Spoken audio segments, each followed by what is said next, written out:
Hey tout le monde, j'espère que vous allez bien. Aujourd'hui je vais vous présenter un manga en 2 volumes et ce manga c'est le personnage de Rensuke Oshikiri. Ces 2 volumes sont parus en 2008 au Japon mais ils ne sont parus que très récemment en France. En fait ils ont été publiés aux éditions Omake Manga cette année en 2019 et d'ailleurs le deuxième tome est sorti très récemment en septembre. Au niveau des couvertures des mangas on peut voir qu'elles sont très similaires. Là on a le tome 1, là le tome 2. Sur les 2 couvertures, on peut voir la personnage principale, Haruka. Comme d'habitude, je vais vous lire un petit résumé que j'ai rédigé sans spoilers, pas d'inquiétude. Ce manga raconte l'histoire de Haruka Nozaki, une jeune fille tokyoïte qui déménage avec sa famille dans une ville de campagne perdue. Elle arrive dans une classe de 3e de très peu d'élèves qui se mettent très vite à pratiquement tous l'intimider et la harceler. Elle cache ses blessures aux membres de sa famille et leur ment lorsqu'un de ses objets a été volé. Mais un jour, le harcèlement va beaucoup trop loin et Haruka ne veut plus se laisser faire. C'est un manga dans le style josei, je crois que ça se prononce comme ça, je suis pas sûre de moi, je crois que c'est ça. Et en fait, c'est l'inverse des seinen en quelque sorte, c'est-à-dire que les seinen au Japon, c'est plutôt des mangas réservés aux jeunes adultes, on va dire entre 18 et 30 ans, et les josei, c'est plutôt la même tranche d'âge des jeunes adultes, mais plutôt de sexe féminin. Mais après, bien sûr, comme je le dis toujours, un garçon peut totalement apprécier cette lecture.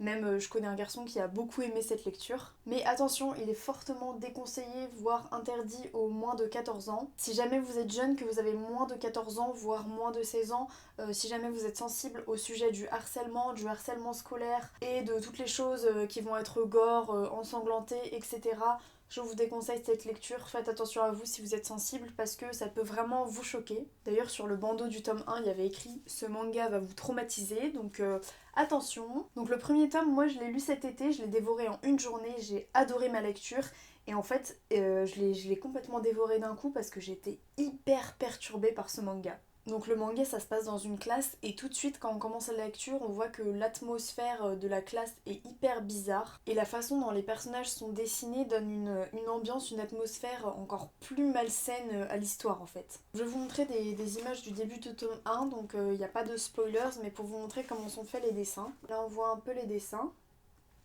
Je vais vous montrer une autre page également. Encore une fois des dessins. Et au début, moi j'étais assez perturbée par les dessins. Je trouvais que, pas que ça gâchait l'histoire, mais je sais pas, j'avais pas du tout l'habitude en fait de voir ce style de dessin dans les mangas.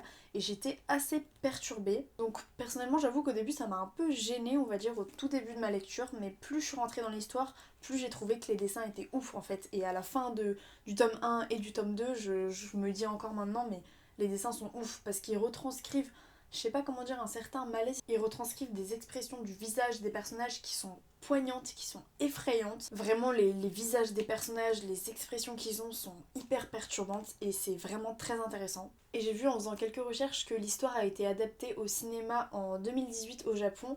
Alors le titre japonais c'est Misumizo, je sais pas si je prononce bien, où ça se dit Liver Leaf, je crois que c'est la traduction anglaise. Il est sorti donc en avril 2018. Personnellement, j'ai pas vu le film donc je peux pas vous dire si ça retranscrit bien le manga, etc. D'autant plus que je sais pas du tout s'il est sorti en France, enfin s'il est sous-titré français ou s'il y a eu un doublage français, j'en ai absolument aucune idée. Et je précise, si jamais ça vous intéresse, que le film est interdit aux moins de 16 ans. Donc voilà, si vous avez moins de 16 ans, et là je dis pas moins de 14 ans comme pour le manga, c'est mort, ne regardez pas le film parce qu'il y aura peut-être des scènes un peu choquantes. Donc dans le premier tome du personnage, on voit Haruka qui arrive dans la classe, son arrivée, le harcèlement qu'elle va subir, comment ça va se développer, comment ça va aller très très loin. Et le deuxième tome se focus sur la suite de la vengeance d'Haruka par rapport à tout ça. Dans le premier tome, on a accès à beaucoup à la psychologie des personnages, on essaye de les comprendre, ces personnages qui sont très étranges, ces enfants qui sont en fait complètement dérangé on va dire, mais il y a encore des personnages qui sont plus ou moins normaux, et par contre dans le deuxième tome on va se rendre compte qu'il y a un personnage qui en fait est comme les autres. Je crois moi que j'ai préféré le premier tome parce qu'il y avait tout l'effet de surprise etc.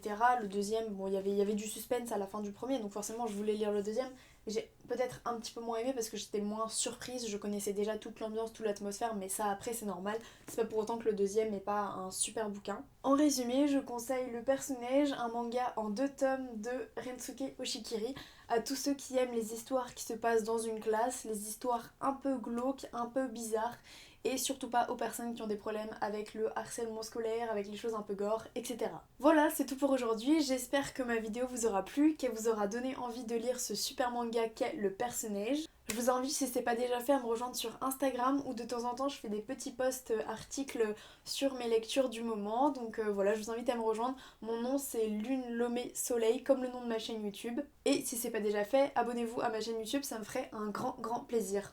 Bisous!